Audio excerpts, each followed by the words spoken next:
Em nosso estudo de hoje, a lição 22 do livro Mãos Unidas tem por título Socorro e Solução. Aflições, crises, provas, tentações. Quantas vezes terás procurado sofregamente o primeiro e seguro passo para sair delas? Entretanto, uma alavanca mental existe capaz de soerguer-te de qualquer prostração, desde que te disponhas a manejá-la. Antes de tudo, porém, é forçoso te desvenceres de qualquer pensamento de derrotismo e inconformidade. Não importa hajas atravessado penosos desenganos, onde se te concentravam todas as esperanças. Não importa te vejas à margem dos melhores amigos, de espírito relegado à incompreensão. Não importa que ciclones de sofrimento te hajam varridos os caninhos da alma, arrebatando-te temporariamente o incentivo de trabalho e a alegria de viver. Não importa esteja sob as consequências amargas dos erros cometidos. Não importa que a maioria te menospreze as opiniões, lançando-te ao descrédito. Não importa que a injúria te haja situado na faixa do desencanto. Não importa que altos prejuízos te imponham espinhosos recomeços. E não importa que dificuldades inúmeras se acumulem ao redor de teus passos, impelindo-te o coração a complicados labirintos.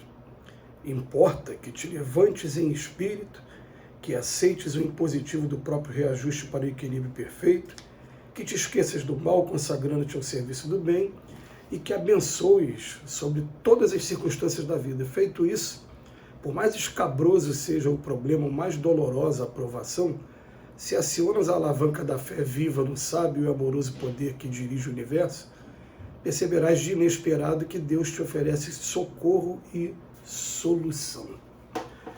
Para a gente, muitas das vezes, é difícil a gente compreender aqui na Terra o momento que a provação chega. Porque a gente tem a impressão de que a gente fica de maneira cega, num primeiro momento, cometendo alguns erros, alguns deslizes, e vai chegar um momento que a conta sempre vem. A lei de causa e efeito, ela não falha mesmo, a justiça divina não falha.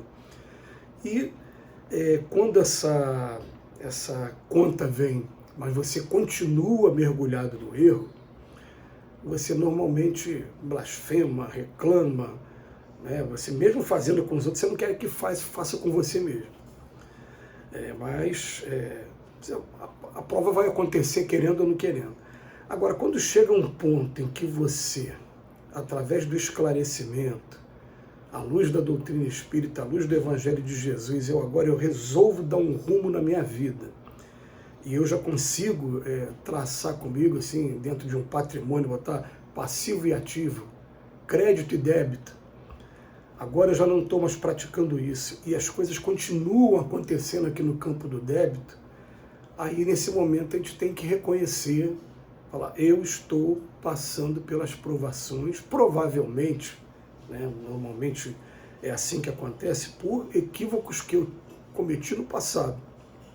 Em primeiro lugar, para me fazer sentir o que eu impus às outras pessoas, também em forma de sentimento, em primeiro lugar para isso, né? E em segundo, para que eu, a partir dessa experiência que é sempre amarga, mas é muito salutar, aliás, muitos remédios são amargos, mas restituem a saúde. Aí, a partir dessa experiência, eu vou aprender a não tomar o cuidado de não fazer mais com as outras pessoas, para não fazer as pessoas sofrerem e sentirem o mesmo que eu estou sentindo agora no momento. Então, quando está acontecendo mesmo, a gente tem dificuldade de conseguir enxergar esse cenário. Poxa, é por isso que está acontecendo, né?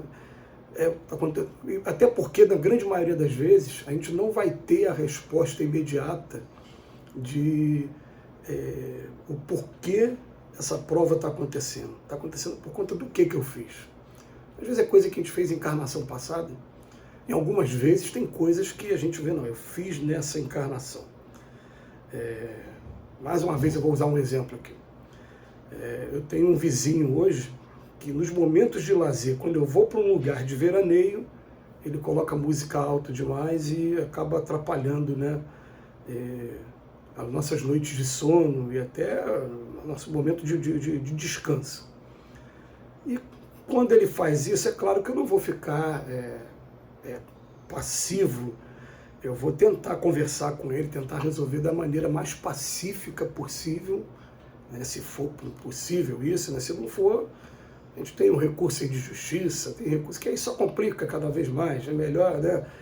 Mas quando isso acontece, me vem à mente que eu, na minha adolescência, nessa encarnação, eu acho que eu fiz um tio meu, padrinho meu, irmão do meu pai, mudar de casa porque eu botava música muito alta também. Então chegou um momento que ele, para não se indispor em família, ele acabou tendo que sair de lá. E na época eu inconsequente, um adolescente, né? E até independia muitas vezes do meu pai, porque era na ausência do meu pai. Algumas vezes foi na presença dele também, porque a gente, como pai, a gente prefere que os filhos estejam perto da gente do que na rua, onde a gente sabe que corre muito risco. Então, às vezes eu ficava em casa fazendo algumas festas, algumas reuniões, e com a música muito alta também. Ali eu sei claramente que está sendo uma coisa de lei de causa e efeito que eu tenho que aprender agora a lidar.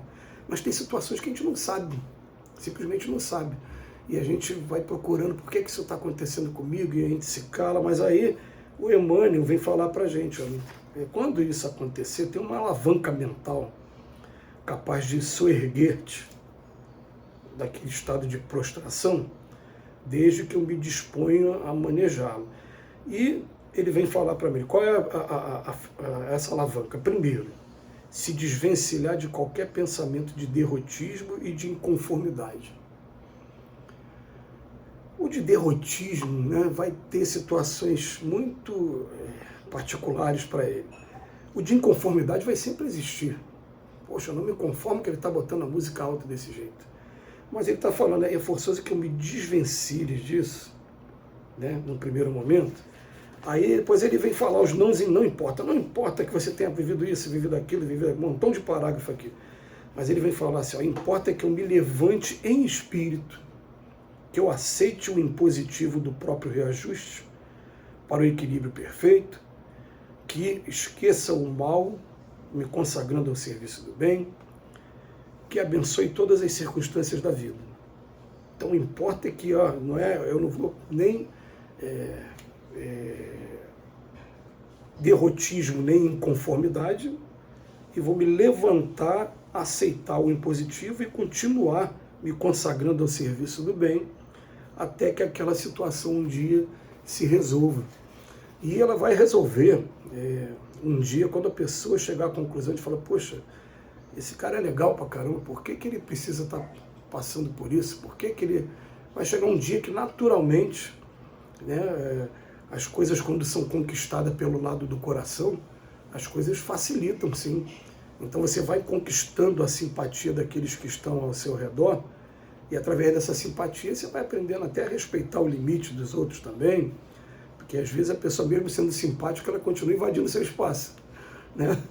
Mas tudo bem, mas a gente vai aprendendo e aí a coisa vai ficando melhor, porque aí entra realmente num processo de reajuste. Agora, quando acontece o derrotismo e o inconformismo e a revolta, a rebeldia, a coisa só complica e vai agravando, e através da lei de causa e efeito a gente vai colocando mais débitos para o futuro. De maneira que a gente vai entender, junto com o Emmanuel, com outras lições do Emmanuel, que é muito melhor a gente sofrer uma injustiça do que praticar uma, porque a gente praticou uma, a gente coloca lá no nosso inventário, que é o nosso patrimônio espiritual, está lá mais um débito para daqui a pouco, no futuro, eu ter que me encontrar com ele para reparar o que eu fiz, mais uma situação que a gente não quer mais isso. Agora, quando a gente conhece a doutrina espírita, conhece o Evangelho de Jesus, a gente quer caminhar para frente, para o alto, a gente quer descomplicar. Embora nossos instintos ainda nos agarrem ainda muita coisa aqui na retaguarda, mas a gente vai olhando o instinto, vai respeitando, vai procurando trabalhar aos poucos, vai procurando conquistar esse instinto, vai procurando direcionar esse instinto. Quando eu falo de instinto, estou falando de emoção, né? Que a emoção pega a gente de surpresa, o instinto pega a gente de surpresa. Quando chegou no ponto da inteligência, a coisa muda, mas o instinto é que às vezes faz a gente tomar algumas decisões que foram precipitadas para depois a inteligência vir corrigir essas decisões. Mas é um momento sempre muito grande quando Emmanuel fala para a gente, né? Se eu acionar a alavanca da fé viva no sábio e amoroso poder que dirige o universo, eu vou perceber que Deus está me oferecendo socorro e solução. Que Jesus nos abençoe hoje e sempre.